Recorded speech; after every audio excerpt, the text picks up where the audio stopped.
दोस्तों, मुगल साम्राज्य की शुरुआत 1526 में इब्राहिम लोदी और बाबर के बीच हुए पानीपत के युद्ध के बाद हुई थी। बाबर मुगल साम्राज्य का संस्थापक और पहला मुगल सम्राट था।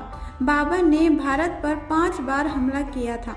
मुगल सम्राट बाबर ने 1526 में पानीपत की पहली लड़ाई में इब्राहिम लोदी को पराजित कर दिल्ली और आगरा में अपना कब्जा जमा लिया, जिसके साथ दिल्ली सल्तनत का अंत हो गया और भारत में मुगल वंश की स्थापना की गई।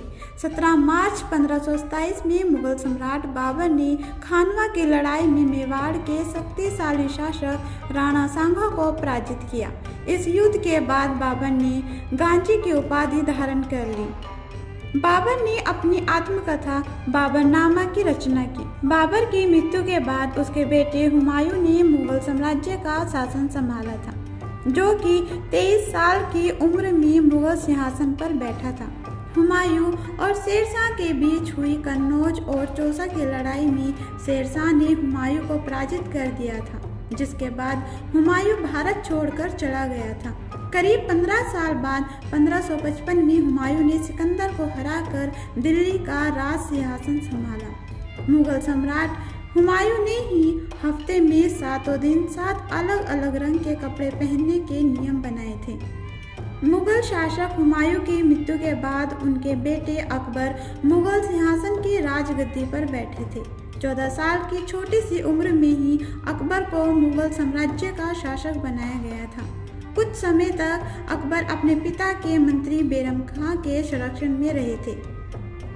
मुगल सम्राट अकबर के शासनकाल में मुगल साम्राज्य की एक नई शुरुआत हुई थी। अकबर ने पंजाब, दिल्ली, आगरा, राजपूताना, गुजरात, बंगाल, काबुल, कंधार में अपना साम्राज्य स्थापित कर लिया था। अकबर ने ही दीन-ए-इलाही की स्थापना की थी। मुगल सम्राट अकबर की मृत्यु के बाद उनके बेटे सलीम मुगल साम्राज्य के शासक बने। वह अपनी शान और शौकत के लिए काफी मशहूर थे। जहांगीर ने अपने शासनकाल में कोई बड़ी लड़ाई या उपलब्धि हासिल नहीं की। जहांगीर के सिंहासन पर बैठते ही उनके पुत्र खुसरो ने सत्ता पाने की चाहत में उनके खिलाफ षड्यंत्र रच आक्रमण कर दिया, जिसके बाद जहांगीर और खुसरो के बीच भयंकर युद्ध हुआ। वहीं इस युद्ध में सिखों के 5वें गुरु अर्जुन देव जी द्वारा खुसरो की मदद करने पर जहांगीर ने उनकी हत्या करवा दी थी।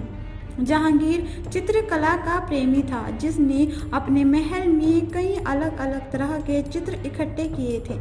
उसके शासनकाल को चित्रकला का स्वर्ण काल भी कहा जाता है।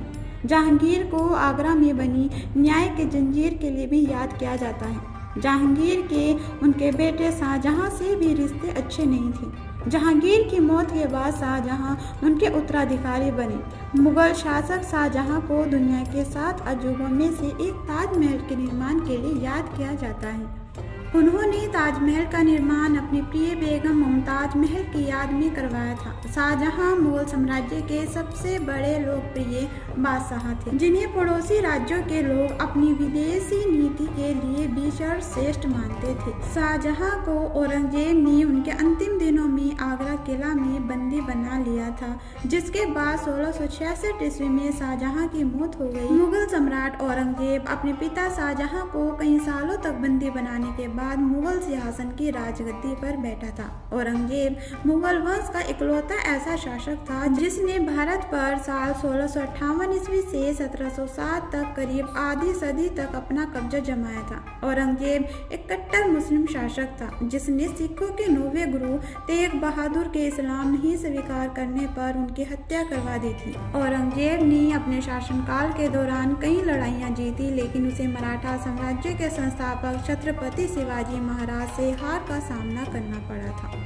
औरंगजेब की मौत के बाद मुगल साम्राज्य की नींव धीरे धीरे कमजोर पड़ने लगी। औरंगजेब की मृत्यु के बाद उनका बेटा बहादुर शाह मुगल सम्राट भारत पर शासन करने वाला भारत का 8वां मुगल शासक बना, जिसने भारत पर सिर्फ 5 साल शासन किया था। उसने अपने शासनकाल में अपने सहयोगियों को कई नई उपाधियां और ऊंचे दर्जे प्रदान किए। बहादुर शाह के शासन के समय उसके दरबार में षड्यंत्रों के कारण 2 दल बन गए थे, जिसमें ही ईरानी दल शिया मत को मानने वाले थे, जबकि तुरानी दल सुन्नी मत के समर्थक थे।